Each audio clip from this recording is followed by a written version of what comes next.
আসসালামু আলাইকুম। আমি আর ভাতিজা দুজনে মিলে আজ আমাদের পুরাতন কবরস্থান পরিষ্কার করি। এই কবরগুলো আমাদের পূর্বপুরুষদের অনেক দিন ধরে পরিষ্কার করা হয় না, অনেকগুলো ময়লা জমে গেছে।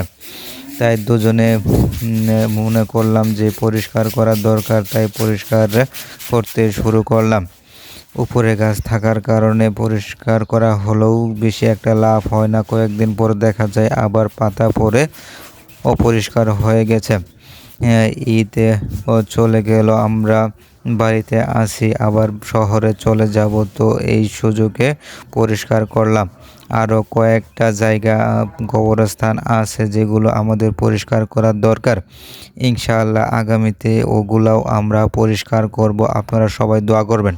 রাতে বৃষ্টি হওয়ার কারণে পাতাগুলো ভিজা ছিল, তাই আমাদের আগুন জ্বালানো কষ্ট হয়ে গেছিল।